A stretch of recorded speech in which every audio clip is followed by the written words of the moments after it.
Pessoal, boa noite, né? Então, nós vamos começar o conteúdo efetivamente de Teoria da Constituição. Mas em relação à unidade 1, né, é teoria constitucional, é falar um pouco mais sobre a Constituição. Eu queria fixar 3 conceitos iniciais antes de a gente fazer uma análise histórica sobre como surgiram as constituições. Bem, 3 características são centrais para nós entendermos o que é uma Constituição e por que ela é importante. Primeira característica, o ordenamento jurídico, ele é hierarquizado. Inclusive, nós demos uma palavra para isso na aula passada. Quem é que pode me lembrar que palavra é essa? Como é que a gente chama a organização do sistema do ordenamento jurídico? A gente dá o nome para ela de... É a pirâmide, professor? Isso, é a pirâmide Pirâmide de Kelsen. de Kelsen. Então, segundo Kelsen, o ordenamento jurídico ele é um conjunto de normas jurídicas organizadas de uma forma hierárquica, ou seja, com normas superiores, normas intermediárias e normas inferiores. Existem várias camadas que não nos interessam por enquanto, mas o que nos interessa é, desse ordenamento jurídico piramidal, esse ordenamento jurídico hierarquizado tem como norma suprema a Constituição. Ela é a norma máxima desse ordenamento jurídico e ela, então, funciona como a norma que vai dirigir todas as outras normas. A gente vai ver mais, a gente vai desenvolver mais ao longo das aulas essa ideia de supremacia constitucional. Não se preocupe com isso tanto agora, só tem que entender que ela é a norma máxima. A gente vai desenvolver mais ao longo das aulas. O que eu quero destacar é que ela, como norma máxima, tem uma função essencial para o nosso Estado. Que função é essa? Ela regula e limita o exercício do poder pelo Estado. De todas as finalidades que a Constituição possa ter e possa vir a ter, a finalidade mais importante para um Estado de direito é que a Constituição ela diz como o poder do Estado será exercido e até onde ele pode exercer esse poder, a partir de onde ele não pode mais exercer.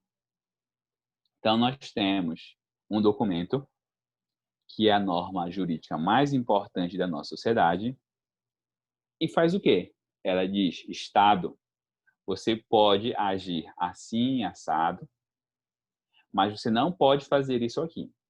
Então, ela diz como ele vai exercer o poder e diz o que ele não pode fazer, o que ele não poderá praticar. Então, por exemplo, só para a gente ter uma ideia mais concreta, o Brasil pode criar uma lei instituindo a censura, censurando obras, livros, filmes, o que quer que seja. Ela pode censurar? Não. Não. Por que não? O que é que impede? A Constituição impede? A Constituição é de que forma, Gabriel? Ela faz isso como? Na verdade, porque tá ferindo vários princípios, né? Isso. Ela está ferindo o direito de se expressar, que nós chamamos de liberdade de expressão. A Constituição diz que um dos direitos que nós temos como cidadãos brasileiros é o direito à livre expressão do pensamento. Como consequência, o Estado não pode tolir, ele não pode limitar, ele não pode cercear a livre expressão do pensamento. Ok?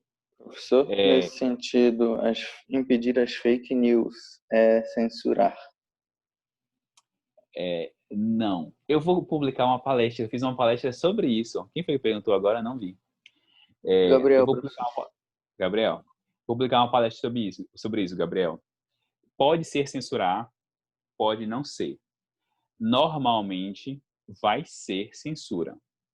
Mas existem situações excepcionais em que se admite, sim, a proibição da veiculação de notícias falsas, tá bom? Então, assim, a resposta não é nem sim, nem não. Como vocês aprenderam e vocês vão aprender muito no direito, depende. Depende do quê? Depende da gravidade da notícia falsa, se ela provoca um dano a alguém ou não. Então, como regra, é censura. Mas existem circunstâncias nas quais o Estado pode impedir essa notícia falsa, tá bom? Então, nem sempre vai ser censura. Nem sempre. Tudo bem até aqui? Então tá. Olha só. Isso aqui foi só um exemplo, tá? A Constituição traz uma série de normas como essa que dizem o que o Estado pode fazer e o que ele não pode. Então, a Constituição diz que o Estado não pode censurar. Ponto. Professor, mas ele tem muito poder. De repente, se ele quisesse, deixa cumprir a Constituição, porque a Constituição não permite. E aí, gente, só mais um exemplo, que eu gosto de exemplos porque eles ajudam a fixar. Então, você tem lá uma chacarazinha lá em Benfica, tá bom? Sua chácara. O Estado, ele pode confiscar a sua chácara, ele pode dizer assim, olha, Vitor, pega suas coisas e vai embora, que agora eu quero a sua chácara. O Estado pode fazer isso? Não. Não, ele não pode. Nem com motivo, nem sem. Ele pode não confiscar, ele pode... Verdade é minha, né? Oi? Propriedade é minha. Não entendi, mas tá bom. Ele pode Você usou como desapropriar. exemplo, você não me usou como exemplo, a propriedade seria minha. Eu não poderia retirar minha propriedade do Estado. Não, isso aí não pode tirar. Ele pode desapropriar. O que é desapropriar? O Estado vai lá, paga o valor da sua propriedade e toma para ele. E compra forçado. Isso aí pode fazer. Mas confiscar, que é tomar e não te dar nada em troca, isso aí não pode. Por que não? Porque a Constituição assegura o direito de propriedade, que inclui o direito a não sofrer confisco.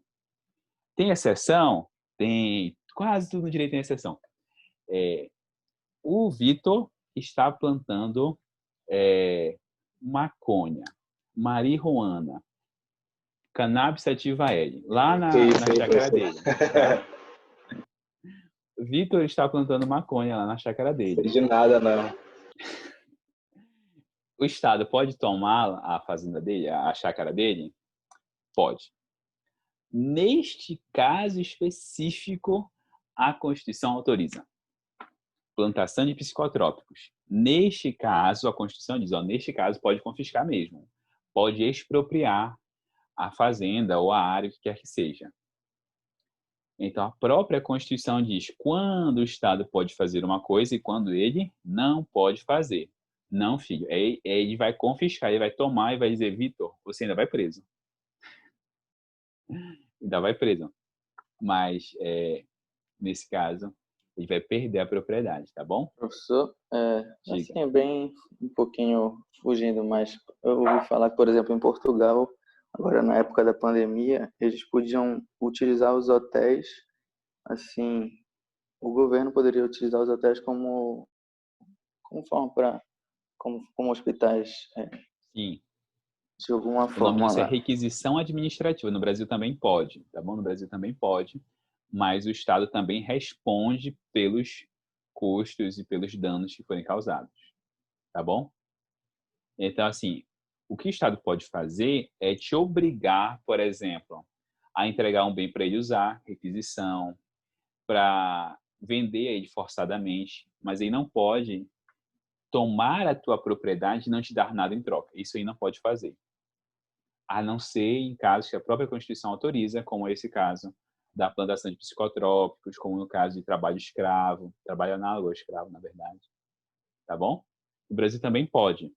O Dória chegou a fazer isso lá em São Paulo, foi a maior treta, inclusive. Porque, assim, é uma medida muito drástica. Mas ele pode fazer, tá bom? Em casos excepcionais é possível sim. Tá. Ficou claro, então, a finalidade da Constituição, né? Então, de tudo que nós vamos falar daqui a pouco, eu quero que vocês lembrem disso aqui. A finalidade da Constituição é limitar o poder do Estado. Bem, se a Constituição tem como finalidade de limitar o poder do Estado, aí vem uma perguntinha lá de ciência política. Em que momento da história surge o que nós entendemos hoje como Estado? Que momento nós temos a configuração atual do Estado? Quem lembra? meio ponto na matéria do professor Cardoso, mês passado. Ah, que droga, Não, que grossa. Depois da queda das monarquias e o início, com a era das revoluções, A a gente monarquia era um tem... Estado. Não, quando a Essa é uma boa gente... pergunta, é um bom ponto. Se ela surge pós-monarquia ou antes das monarquias? Mas a monarquia não era uma forma de Estado, professor? Isso. A monarquia já era uma forma de Estado. mas apresentam que era o Estado como o Estado atual, né? Que nós conhecemos. Então, deixa eu pensar mais um pouquinho. Não, mas Não, assim... eu entendi o Estado como qualquer forma de poder sobre a sociedade, não seria isso? Não, também não. Olha só, mas são um bom ponto. Deixa eu esclarecer o que vocês dois trouxeram. Tipo, defina Estado aí, professor, para ter parâmetro. Tá, o que é um Estado? O Estado é uma comunidade humana que em certo território tem o monopólio do poder. Uma comunidade humana que tem o monopólio do poder em um certo território. Desde a antiguidade tem Estado, então. Não. No período grego tinha Estado. Não. Cidade de Estado grega. Não era Estado. O Estado, nesse conceito, que é o conceito que nós temos hoje, ele surge com o início das monarquias europeias. E aí sim, aí quem respondeu, eu não lembro quem foi que respondeu. Não vi quem foi que respondeu. Foi eu, professor. Quem é? A Vanúbia. A Vanu. Com as revoluções burguesas, a gente tem uma reformulação desse Estado, de fato. Mas a formação deles... Só lembra de desligar o microfone depois de falar. Isso. A formação deles se dá no início das monarquias europeias, ali por volta do século XVI e XVII. Aí, voltando a responder a pergunta de quem estava dizendo, professor, mas existe desde a antiguidade? Não. Porque, olha só, eu ia ler para vocês, é até bom que reforça esse ponto nosso. O Estado, quer dizer, as comunidades que existiam antes do Estado, elas não tinham o monopólio da força. Elas conseguiam exercer o controle, mas normalmente era um controle muito instável. Que, por exemplo, vamos pegar uma cidade grega. A cidade grega, ok, tem a cidade, mas dentro da cidade existem clãs. E esses clãs também exercem controle sobre aquela parte dentro da cidade. E aí, se vocês forem pensar, bora pensar um exemplo que talvez seja mais próximo, a Europa feudal, o período feudal. Você tem o rei e tem os senhores feudais.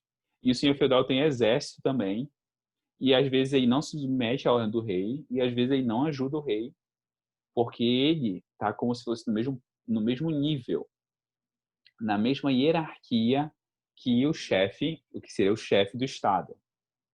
Para que exista Estado, não podem existir pessoas conflitando pelo poder. Você tem que ter alguém que tenha autoridade e submeta todas as outras vontades à sua. Isso, que a gente chama de monopólio da força ou monopólio da violência, só surgiu no início da modernidade. Isso, o Estado surge com a soberania. Perfeito, Valdinei, é isso mesmo. O Estado moderno, ele surge quando surge a ideia de soberania. O que é a soberania? Isso tem um ponto interessante, não querendo desviar muito do nosso foco aqui. A ideia de soberania, de vocês terem ideia, é um conceito que foi tirado da teologia para a política. O conceito de soberania ele existe desde a Idade Média, aplicado a Deus. Deus é soberano. O que é Deus ser soberano? Deus, ele controla tudo, ele é onipotente. Quando chega a Idade Moderna, dizem assim, tá, Deus é onipotente sobre o mundo e tal, mas dentro do Estado, dentro daquele território, melhor dizendo, quem é onipotente é o Estado. Quem pode tudo é o Estado. Por isso que os primeiros estados foram absolutistas, por causa dessa ideia de que, se vocês lembram lá do período das monarquias, a frase de Luís XIV, o Estado sou eu. Eu tenho todo o poder dentro desse território. Bem, enfim, não estendendo muito aqui, mas ainda assim, porque a gente precisa, porque isso tem relação íntima com a ideia de Constituição. Essa formação do Estado como entidade que detém o monopólio da força só surge na Idade Moderna. E é por isso, quando surge essa idade, quando se consolida essa ideia de Estado, que você precisa de uma Constituição. Porque nunca antes na história nós tivemos uma autoridade com tanto poder quanto nós tínhamos agora. Professor, o imperador romano, não. Existe um filósofo que ele faz a seguinte comparação, e é uma comparação certa. No direito romano, existe uma coisa que é física e tem um significado profundo, que é o limiar da casa. O limite da casa, a pedra, inclusive, que é uma pedra limiar, né? Que separa a rua da casa. No direito romano, do limiar para dentro, a autoridade chama-se pater familias, o chefe de família. O chefe de família no direito romano tem tanta autoridade que ele pode mandar matar uma pessoa dentro da casa, que esteja sujeito à autoridade dele. E dentro da casa não é o imperador que manda. Dentro da casa, quem manda é o pater familias. Da porta da rua para fora, quem manda é o imperador. Hoje isso é inconcebível. Hoje você não tem a ideia de, não, dentro da minha casa quem manda sou eu posso mandar matar uma pessoa e acabou. Não. Porque o Estado, ele tem monopólio da força, ele controla todo o seu território. E é isso que diz Weber bem aqui. Deixa eu abrir agora o documento. Weber vai dizer, olha, o Estado moderno ele só surge quando essas configurações que eu acabei de citar para vocês se consolidam.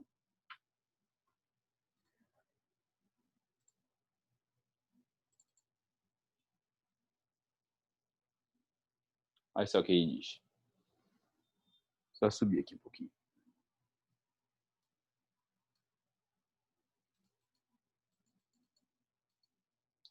Todo Estado, vocês conseguem ler, né? Todo Estado se fundamenta na força. Disse Trotsky em Brest-Litovsk. Isso é realmente certo. Se não existissem instituições sociais que conhecessem o uso da violência, então o conceito de Estado seria eliminado. Olha só o que ele está dizendo, Weber, Max Weber. E esse conceito dele aqui é pacífico hoje, é o que nós usamos até hoje. Desse parágrafo aqui que eu vou ler para vocês. Então, o Estado só faz sentido porque alguém detém violência, porque alguém pode usar força. Então, se não existissem instituições sociais que conhecessem o uso da violência, então o Conselho de Estado seria eliminado e surgiria uma situação que poderíamos designar como anarquia, no sentido específico da palavra, né? Ausência de ordem, ausência de autoridade. É claro que a força não é certamente o meio normal nem o único do Estado. Então, assim, o Estado nem sempre vai agir com violência, o Estado nem sempre vai agir com força, e aí não faz só isso, ele faz outras coisas. Mas a força, a violência, é um meio específico do Estado. O que é que significa isso? É a força que caracteriza o Estado. Vai continuar Weber. Hoje, as relações entre Estado e violência são especialmente íntimas. No passado, as instituições mais variadas, a partir do clã, lembra que eu falei? Daquela grande família, conheceram o uso da força física como perfeitamente normal. Esses grupos tinham poder, eles podiam agir com violência. Hoje, porém, temos de dizer que o Estado é uma comunidade humana que pretende com êxito o monopólio. Só ele. Monopólio do uso legítimo da força física dentro de um território. Nós que território é uma das características do Estado, né? Especificamente, no momento presente, o direito de usar a força física é atribuído a outras instituições. Então, vamos supor, um policial. Um policial pode usar força física? Pode, porque ele está agindo em nome do Estado. Professor, invadiram a minha casa, eu posso me defender? Pode, porque o Estado autoriza. Então, especificamente... tá, Guindalva, agora que eu vi, obrigado. Especificamente, no momento presente, o direito de usar a força física é atribuído a outras instituições ou pessoas apenas na medida em que o Estado permite. O Estado é considerado como a única fonte do direito de usar a violência. Então, esse modelo de Estado aqui do qual o Weber fala, gente, ele surge com os Estados absolutistas. Idade moderna, então, é de século XVI e XVII. É aí, então... Professor, perdão. Pode falar. Os Estados absolutistas não são da Idade Média, não? Não. Absolutistas, que é quando o rei consegue exercer esse controle, só na Idade Moderna. Na Idade Média, existem feudalismo, reis. Né? Era feudalismo. Idade Média era Isso. feudalismo. Né? Só que eram reis que tinham que conviver com o feudalismo. O que, era que significava isso? Poder. Isso, era desconcentrado o poder. O rei da Idade Média não conseguia exercer a sua autoridade. O rei na Idade Média ele é muito mais simbólico do que alguém que exerce poder de fato. Na Idade Moderna, não. Na Idade Moderna, o rei consegue controlar todo o seu território. Efetivamente. Opa. Tá? Então, assim, existe rei na Idade Média, mas não absolutista. Então, tá. Então, feito isso, quando surge a Constituição? As Constituições surgem na Idade Moderna. É na Idade Moderna que nós vamos ter as Constituições. Só que, assim como vocês comentaram, professor, não tinha um Estado, mas tinha uma autoridade, tinha uma autoridade política, tinha um rei, tinha um imperador. Você não pode ignorar isso. Não ignora. Por isso, a gente vai dizer assim, que existiam, assim como existia um ancestral do Estado, vamos dizer assim como existia um arquétipo do Estado lá atrás, existe também um ancestral da Constituição lá atrás. Professor? Pode falar. Não, é só porque como eu estou notando que o senhor está projetando aí o senhor estava lá no 2.1.2, aí o senhor eu vou desceu voltar, não se preocupa. Isso que eu ia pedir para o senhor voltar só um pouquinho. Não, eu vou voltar, não se preocupa. Tá? Tá bom. Mas você não vai postar esse arquivo na plataforma? Vou postar, não se preocupa. Tá? Então, eu tenho ancestrais do Estado, eu tenho ancestrais da Constituição, e a isso nós chamamos de pré-histórico da Constituição, tá bom? Tem um período que antecede a formação das Constituições modernas. Então, bora lá. Como eu disse para vocês, as Constituições são uma criação da modernidade e andam lado a lado com a fundação dos Estados nacionais modernos. Surgem os Estados depois, quando ocorrem as revoluções, que aí vocês destacaram de forma acertada, surge o Estado absolutista, aí vão surgir as Constituições para limitar esse Estado absolutista, e aí você vai ter esse contexto constitucional atual. No entanto, antes havia apenas ideias ou ideais que lembram as constituições atuais, mas que não vão ser consideradas constituições, tá bom? Então, são ideias, são ancestrais, são arquétipos que lembram constituições sem serem constituições. Quais são elas? Aqui, gente, não pretendo ser exaustivo, tá? Eu quero só trazer alguns exemplos para vocês. O que há de comum entre esses ideais, ou esses arquétipos constitucionais?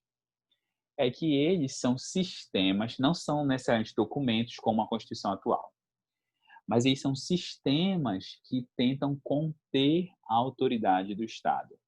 Que não é Estado, né? Mas conter a autoridade política. São sistemas que tentam conter a autoridade política, que pode ser um rei, pode ser uma assembleia, pode ser uma aristocracia, Entre os gregos, nós tínhamos, por exemplo, as leis e o sistema democrático. Nas cidades foram democráticas, nem todas foram, tá? Mas, por exemplo, Atenas de Péricles era um sistema democrático. E você tinha as leis, se vocês lembrarem lá do ensino médio, Solon, Drácon, são legisladores que criam leis que tinham que ser respeitadas pela sociedade e pelas autoridades políticas. Então, essas leis funcionavam como uma espécie de constituição. Funcionavam como limites à ação dos governantes. Eram constituições? Não, porque você não tem, de novo, um tipo de documento que regule essas relações ou algo do tipo, tá bom? Não tinha. Outro grupo que também tinha uma ideia de constituição eram os hebreus. Enquanto entre os gregos você tem leis feitas por legisladores humanos, que eram muito sábios, enfim, depois desapareceram. Entre os hebreus, a ideia é de uma lei divina. Deus deu uma lei e essa lei tem que ser seguida por todos, incluindo os reis. Então, essa lei regula a vida em sociedade, regula nosso cotidiano, no caso do povo hebreu, né? Mas também limita a autoridade do rei, limita também a autoridade dos governantes que não podem romper essa lei. Então, percebam, o governante não poderia fazer tudo. Isso é um embrião de uma constituição, de uma ideia de constituição, tá bom? Um outro exemplo, que também vale a pena destacar, é entre os romanos. Os romanos tinham um direito romano extremamente organizado e extremamente sistematizado, que funcionava como diretriz para a ação das autoridades, incluindo um conceito que é importante, deixa eu até colocar aqui, incluindo o conceito de lei natural. Eu sei que tem alguns que não fizeram ainda a introdução. A lei natural, que a gente vê em introdução ao estudo do direito, é um tipo de lei não escrita, não positivada, mas que nós podemos conhecer pela natureza do mundo, natureza do ser humano, não natureza físico-biológica, tá? Mas uma natureza moral. O ser humano, de forma moralmente racional, consegue conhecer leis que não foram feitas por ninguém. É uma ideia de moralidade aqui ainda incipiente, né? Então, por exemplo, às vezes sim, Gabriel, mas não necessariamente. Então, por exemplo, um dos grandes articuladores da lei natural entre os romanos era Cícero. E é numa obra que não é uma obra religiosa, mas sim, às vezes eles até chamam de leis dos deuses. As leis dos deuses. Tem uma relação, mas não é exatamente a mesma coisa. Então, assim, como exemplo de lei natural, posso matar um inocente? Então, se diz que essa é uma máxima da lei natural. Não, ninguém deve matar um inocente. Onde está escrito isso? Não, não precisa estar escrito em nenhum lugar. Todos nós sabemos que nós não devemos matar uma pessoa inocente. Isso é algo absurdo, isso é algo injusto. Só um exemplo, tá? Isso, então, era uma diretriz para a atuação dos governantes. Professor, mas às vezes esse pessoal descumprir essas normas. Não, de fato, como até hoje o pessoal descumpre as constituições. Então, assim, fiquem tranquilos, né? Porque às vezes a gente diz assim, professor, mas o pessoal descumpria a norma. Gente, também comentei isso com vocês lá na introdução, quem fez comigo. Faz parte do direito a norma ser descumprida. O direito está preparado para isso. O direito sabe que ele vai ser descumprido. Então, assim, ele vai dizer, ok, paciência, vai aplicar pena, vai ser punido. Mas isso não elimina, isso não destrói o direito. Até aqui, conseguindo acompanhar todo mundo? Sim, professor. Sim? Ok. Bora fazer aqui a nossa pausa de 10 minutos e aí a gente volta para analisar a modernidade, tá bom? A gente volta 9h25, tá bom? Beleza, professor. 9h25.